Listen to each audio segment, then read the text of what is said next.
What up? It's your man Royce the 5'9", aka Nickel.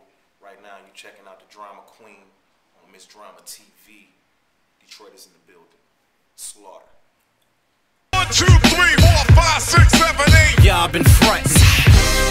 Without an ounce of thuggin', you go against me, you two can count for nothing. We're here with Royce the 5'9". What up? Yeah, ready talking about this Street Hop. That's right. Coming out October 20th. All right, now, you know, everybody who knows Slaughterhouse, who knows hip-hop, knows you, knows the music that you've been making over the years. Talk a little bit about what we can expect on this particular album. It's supposed to be something very personal, a little bit close to your heart with this particular project here. Nah, I mean, you know, it's, I got an emotional attachment to this album. And why is that? I put so much work into it, you know, and I feel like it's my best work to date. You know, I went into this project just knowing a lot more as an artist, just being more seasoned. Okay. Being more seasoned as a person, you know, and it's speaking from that perspective. You know, I touch on a lot of the things that I touched on before. I took it back to the storytelling. You know, a lot of the things that the artists just don't do today no more. I don't think they feel that they have to. So I definitely pushed the envelope in terms of that. Okay. And I just pushed the creative envelope. You have to hear it to hear what I'm talking about. Yeah. And you have it's executive produced by DJ Premier. How did you guys link up for that? I know you've had a relationship beforehand, but why this particular album that you wanted him to executive produce it? Well, me and Preem always spoke about a collaborative project with each other. It basically came down to us being able to do it when he had time and when I had time. I felt like I needed some direction from one of the OGs. You know what I'm saying? So we just went in there, and I like the way it works, because he'd be like, yo, Royce, do this line over, or yo, what you think about doing this? It helped me pick beats, you know, and you can learn a lot like that. So, you know, I just decided to go that direction, because everything I had did before was like I kind of did myself. Right. What's the next step for Slaughterhouse as a group right now? I'm sure people are very much, you know, inquisitive about that. Yeah, we just looking at ways to continue to move forward. You know, it's obviously something that we're not gonna just do for one project. We're gonna continue to do projects. You know, it's all about making the best decisions with it. You know, I definitely would like to get on the major the next time around. You know, we did the independent thing, so. There's been some, I don't know, I guess rumors or, you know, just talk about Shady Records. Was that squashed in the sense of that wasn't going to happen, or is that still up in the air at this point?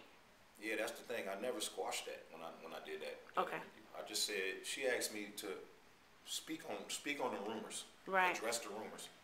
I said there's always going to be rumors because people are going to always speculate when they see something. But I didn't say we wasn't doing it. Okay. You know, like M is a good friend of mine. Paul is a good friend of mine. You know, we've been talking, and we think a lot of things involved with this would be a good idea. It's just about how deep into it are we gonna go? Are we gonna go into it at all? It's a strong possibility. It's something I would love to see happen. Okay. Now, you know, because people who do follow Slaughterhouse know the fact that you guys are lyricists. All of you have come together to create this powerhouse.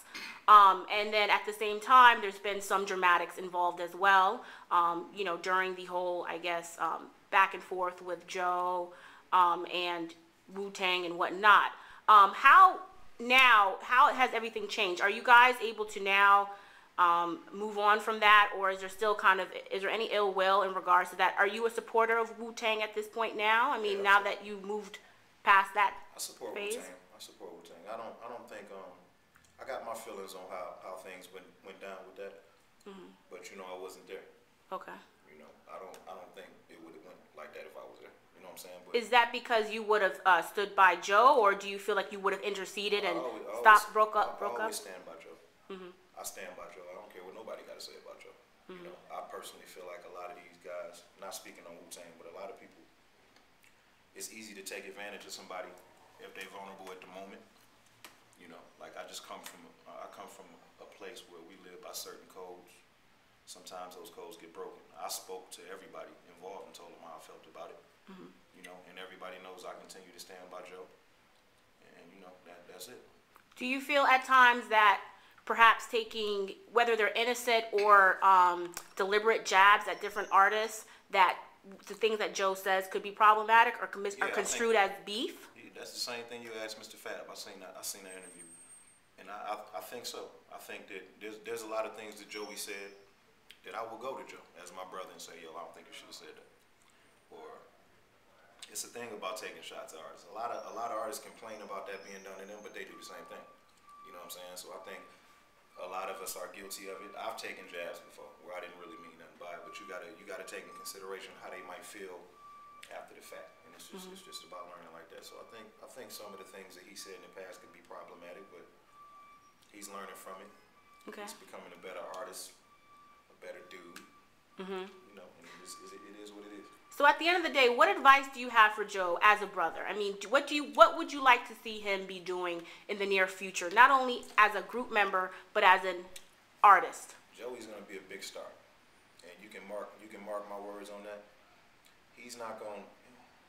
He doesn't need to curve too much. We need that edge in Slaughterhouse. You know what I'm saying? I just think he needs to be careful. He just needs to have more of a filter. You know, like in terms of advice, I've given him advice. You know, he gives me advice. We give each other advice all the time. It's not necessarily something we want to do to media. You know what I'm saying? Like exactly how I feel, Joey knows how I feel. But mark my words when I tell you, he'll be a big star. And all this shit that these niggas is talking, it's not gonna mean anything. It's very interesting to know that you are going to be writing for Diddy. I don't know why, but I think it's kind of different in the sense of we know kind of the album is not necessarily straight hip-hop.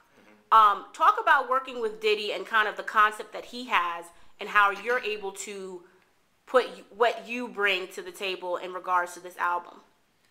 Well, when I go in with Puff, I give him what he asks for. You know, sometimes.